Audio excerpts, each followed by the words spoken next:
Tell me about CHATR. How long has it been going? Well, we've only been going for a couple of months, and we're really on, gathering momentum. Within a few days of getting organised, we had arranged for a huge Chiswick presence in the Parliament Square rally, and I was so pleased because literally it was like Chiswick was dominating Parliament Square with all our Chiswick banners.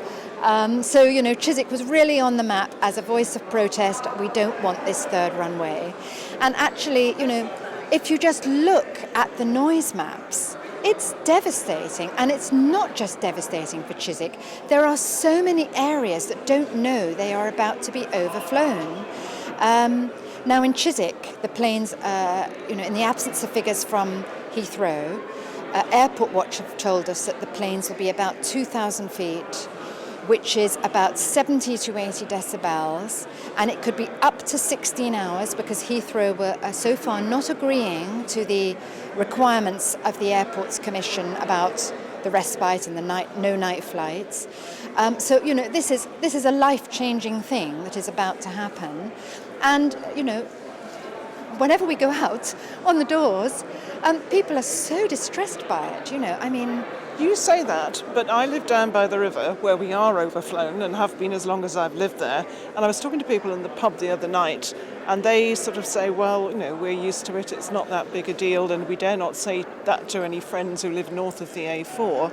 But I rather like being able to get to Heathrow in 20 minutes. I don't want the flights that I want to get to be diverted to have to go to Gatwick instead.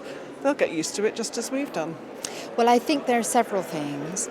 You are talking about a massive increase in the overflying.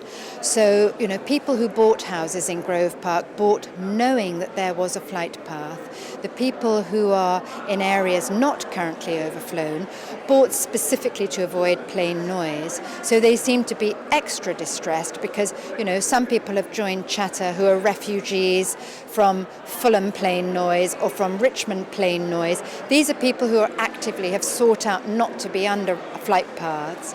There's also the question, what Grove Park perhaps doesn't realise, is that they are going to be more overflown.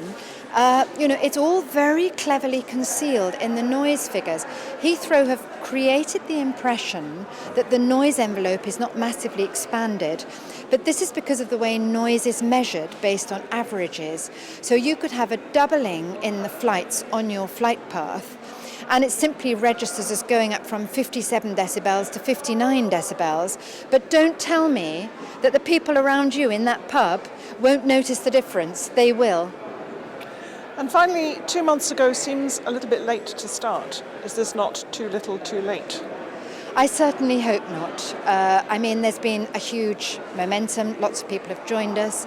I'm certainly hoping that the actions will continue and that we really get the message across to Westminster, because actually there is a really serious public health issue here which is simply not being addressed. Already we know that there are 10,000 deaths a year in London from pollution.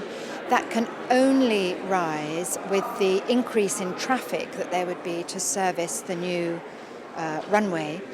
And there are also studies, MIT studies, show that there are about 50 deaths a year directly attributable to the aviation, to the overflying, and that will rise to 150. And that's the deaths. In terms of the illness, that's another, there are many more facts and figures to give you. It is a worrying situation, and I think for the government knowingly to lock into our infrastructure something which will damage public health for generations to come, it's a disaster.